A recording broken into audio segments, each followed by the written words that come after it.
So, it's 2025. What is the EPA's stance on modified cars? Can you go out and delete your diesel truck?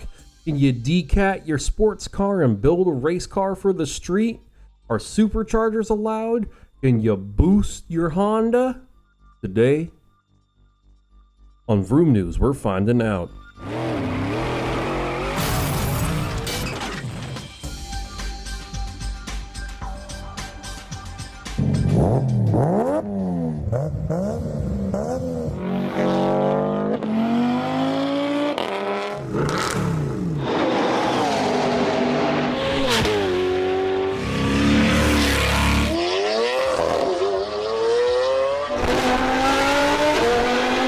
We're also not, we also don't have a script, so this is going to be rough. But breaking news.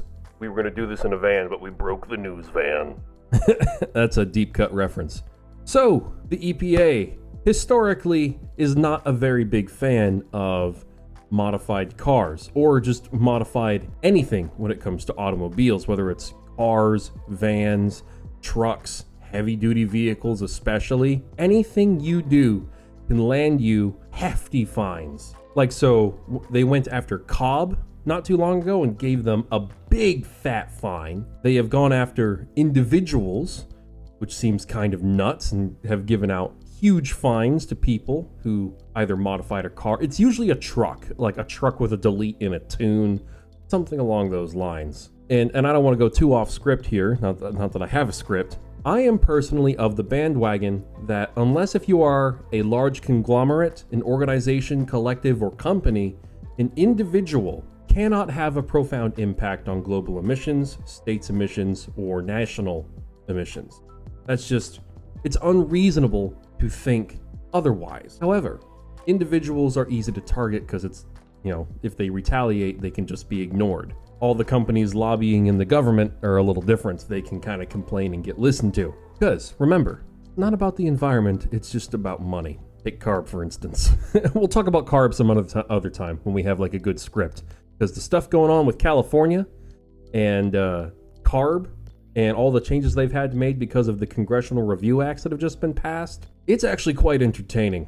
I remember as a kid, learning about carbon footprints. That was the thing that you always heard as a kid. I was in the UK at the time, and everyone was talking about your carbon footprint. And they had this program or website that I could use as a kid to calculate your carbon footprint, where it would ask you, like, have you ever eaten meat? And that brings it up a little bit. Have you ever driven or rode in a car? That brings it up a very tiny amount. Or have you ever eaten processed foods or engaged in various industries or like used electronics, blah, blah, blah. And then, then it asks, have you ever flown in a plane? Just once. Even once. And I go, well, I've moved internationally several times, and I also fly across national borders a lot in my lifetime. So I answered yes. And the moment you say you've flown in a plane, your carbon footprint goes. So bearing that in mind, I feel like if individuals need to be targeted to reduce emissions, maybe, just maybe, we should tell all these billionaires and their private jets to stop flying across the country to go to their favorite restaurant for the evening. Not that that's allowed. I don't think the US is allowed to restrict a person's ability to travel, unless if they're poor. God damn it. Taylor Swift and her frickin' private jets polluting the planet. I think she has more than one, doesn't she? Anyways, I'm gonna read you guys the email I sent to the EPA. I tried to be as professional as possible. It was addressed to Lee Zeldin himself, and ultimately I did not get a response from him. I've also sent an email to President Trump, because why not? I sent an email to Biden when he was in office, and I got a response. It was kind of a cookie cutter canned response that addressed none of the things that I asked about, and I kind of ended up dealing with the same issue with this email too, and it didn't even come from the person I addressed it to. So let's go to the email and let's get started, shall we? Let's start with the email I sent them. I think it starts with like, Dear Lee Zeldin, and then here is my email. I wanted to ask what your goals and intentions are when it comes to the Clean Air Act and people modifying their vehicles for improved performance. I believe an argument can be made that the majority of regular American citizens do not modify their vehicles and sometimes their emissions equipment for performance, and that better still, these modified vehicles are a minority amongst the majority of vehicles that use US roads. With that said, an enthusiast with a modified weekend driver or a dedicated race car should not be held to the same standards as a daily driven passenger or commercial vehicle.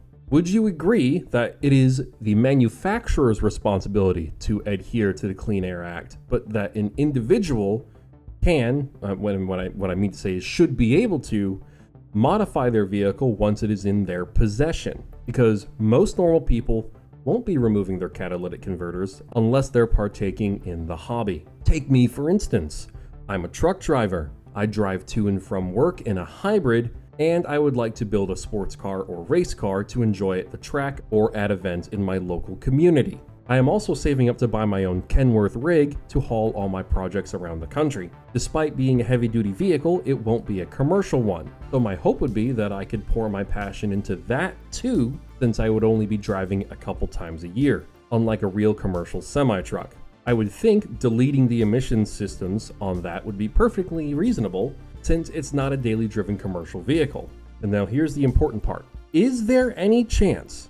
This is my question for the EPA sent straight to Lee Zeldin. Is there any chance that maybe one day a rule could be made to benefit American enthusiasts in a way such as these? Manufacturers must equip vehicles with proper emissions equipment from the factory or OEM. Totally fair, I would think. But individuals can remove emissions equipment on their light, medium, and heavy-duty non-commercial vehicles to improve pleasure, performance, or reliability. And as a caveat or a checks and balances type thing, individuals must retain at least one vehicle in their personal fleet or garage that retains factory emissions equipment to discourage the daily driving of deleted vehicles. And then I say a couple things, and then I say cheers and have a good day. Okay? That is the email I sent him. Basically, my question for the EPA is, not many people spend a lot of money on their cars. Not a lot of people decat or delete their vehicles. According to the Declaration of Independence, the pursuit of happiness is an inalienable right. If these modified vehicles don't infringe upon other people's rights, why must we be fined and prosecuted for engaging in a victimless hobby? Especially since not a lot of people do it. So it doesn't have a consequential impact. I feel like that's legit. It's in the Declaration of Independence. Let me show you. The inalienable, if I can spell, rights of the Declaration of Independence. Where's the AI thing? Oh, I'm using Yahoo because I'm a lobotomite. Life, liberty, and the pursuit of happiness. Does a weekend sports car impact your life and liberty? Does it infringe upon that? Does it really infringe upon your happiness, or were you already miserable? Receiving a 5 or 6 figure fine because I decided to put a supercharger or a decat or a turbo on my car? Well, kind of ridiculous. But let's see how the EPA feels about modified cars in 2025 under the Trump administration. I think you'll find their email interesting and also kind of disappointing. So remember, this was an email sent to the office of Lee Zeldin addressed to him. I thought I would have gotten a response from him specifically, whether it was canned or not. But I got an email from someone named Mark J. Palermo. So this is the response to that email that I just read to you. Dear Mr. Wood, thank you for your May 5th, 2025 email regarding your concerns about the Clean Air Act's prohibitions on tampering and aftermarket defeat devices. I work in the office that enforces the parts of the United States Clean Air Act that addresses vehicle tampering, and I have been asked to provide a response. I appreciate your interest in the subject. I have a vested interest in this subject. The Clean Air Act exists to protect public health and welfare by preventing air pollution. The Clean Air Act regulates air pollution from cars, trucks, and other vehicles by requiring them to meet pollution emission standards. The primary regulated air pollutants from vehicles include carbon monoxide, oxides of nitrogen, CO, and then you got NOx, particulate matter, PM, and non-methane hydrocarbons, NMHC. Rather than test every vehicle, the Clean Air Act requires manufacturers to test representative models and certify that the design will conform to the appropriate emission standards. Manufacturers use many different devices and elements of design to ensure that their vehicles will meet pollution emission standards. These include electronic fueling calibrations, exhaust gas recirculation systems, PM filters, catalytic converters, and other methods of controlling air pollution. Cars and trucks are also equipped with onboard diagnostic systems that monitor the other pollution controls to ensure they function properly and alert the driver if a repair is needed. When a manufacturer is able to demonstrate that their design will conform to the Clean Air Act standards, then the United States Environmental Protection Agency will issue the manufacturer a certificate of conformity for that design. A manufacturer cannot legally import or sell a vehicle unless it is covered by a certificate of conformity. So, yes, I think for anyone who didn't know that, now you do. But this is concerning a certain section of the Clean Air Act. I have some kind of frickin' virus on my computer that keeps forcing me into Yahoo. My concerns focus on Section 203A3 of the Clean Air Act. It explicitly prohibits all tampering with vehicle emissions control systems. It basically says it's illegal to tamper or remove or do anything that makes it where it defeats the purpose of said emission systems. Now that means it's not just decats and deletes. Technically speaking, an air intake, a supercharger, turbos, tunes, all of that can land you in trouble. So, when it comes to tampering and deleting, what did they say? The Clean Air Act prohibits any person from tampering with the devices and elements of design installed by an original vehicle manufacturer to meet pollution emission standards. The Clean Air Act also prohibits any person from manufacturing, selling, or installing aftermarket parts that defeat those devices or elements of design, commonly known as an aftermarket defeat device. The Clean Air Act does not provide any exception from these prohibitions based on how or how often a vehicle is used. That just seems kind of ridiculous. You drive your car 52 times a year, but we're gonna fine you $100,000, $10,000, whatever it is, because we think you actually make that much of a difference? Like a drop in the ocean. How could that possibly matter? It's not like people are tuning their cars, decatting their cars, or doing stuff with their trucks because they've got, ill intent. It's not malevolent. It's not malicious. That's the word I'm looking for. It's not malicious intent. They're treating these people like they're hardcore criminals. I'm pretty sure the people Chris Hansen caught got lighter sentences than some of these people tuning their cars and trucks. I don't know if the punishment fits the crime, assuming there is a crime in the first place, because you haven't shown me where the victims are yet. The EPA takes vehicle tampering seriously because it significantly increases emissions of air pollutants that are harmful to human health. I don't know why I'm doing this voice. Emissions tests have shown that diesel pickup trucks emit between 30 and 300 times more NOx and between 15 and 40 times more PM, particulate matter, when their emissions controls are removed, depending on the drive cycle tested. The EPA estimates that tampering performed on diesel pickup trucks between 2010 and 2019 will cause the tampered trucks to emit an extra 570,000 tons of NOx and 5,000 tons of particulate matter over their lifetime. This is equivalent to adding over 9 million additional compliant, non-tampered diesel pickup trucks to our roads. You know how much repaving the roads also pollutes? FYI, not that we care. As a policy, the EPA typically does not take enforcement action for conduct that might violate the Clean Air Act's tampering and defeat device prohibition. Holy run-on sentences, Batman.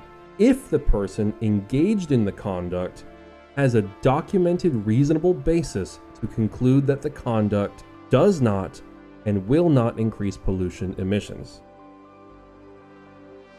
And there's a few other things like, yeah, so there's some links. So you think that's weird, but then also, similarly, the EPA has stated that as a matter of discretion, it is not interested in bringing enforcement in connection with cars or trucks that are operated exclusively on a racetrack and never on streets or highways. Now here's the thing that doesn't make a lot of sense. So on a surface level, that seems quite reasonable until you dissect it, because whether a vehicle is used on the road or a track, it's going to emit all kinds of shit. Now, I don't know if this is true, but I would almost imagine that in a racetrack setting, a race car would emit even more because it's, it's riding the edge, it's being driven harder. Whereas, say you drive a modified car for a cruise for a couple hours on the road, probably won't emit as much because you're not, revving it up to red line the whole time. It's a bit arbitrary because if you have the racetrack right next to the road, where's the actual distinction? There's not a sudden magical barrier that stops the emissions from happening when it's on a racetrack. I still think that it should be fine for the occasion, especially in this economy where most people can barely afford to have a hobby. Modifying cars is one of the most expensive hobbies there is. So the few of us that partake in it, whether it's by decatting our cars or tuning them or whatever, we are not going to change the world. We're not going to make the world worse or better. We are not a significant portion of the emissions equation. It's cool that you think we matter that much, but we all know that's not how it works. It's just that enthusiasts are the easy target, because a weekend sports car or classic car or cool truck, few and far between, they're not going to make your kid die of an asthma attack, because most cars emit a lot less than they do 20 years ago, and that one occasional modified car is not going to get you or your family killed. It's just something that's easy for people to target and be mad about. I occasionally talk about this. It's just a way for people to posture and pretend they're good people. It's a way for people in power to make money while pretending to be good people.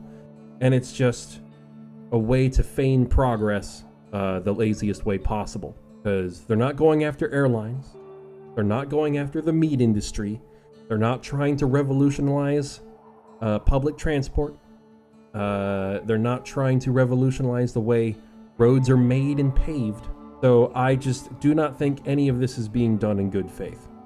I think it is all disingenuous, and I think they're just going after these people because there's not a lot of people out there that can give opinions like mine a voice, and most people think, why listen to the opinion of a car guy?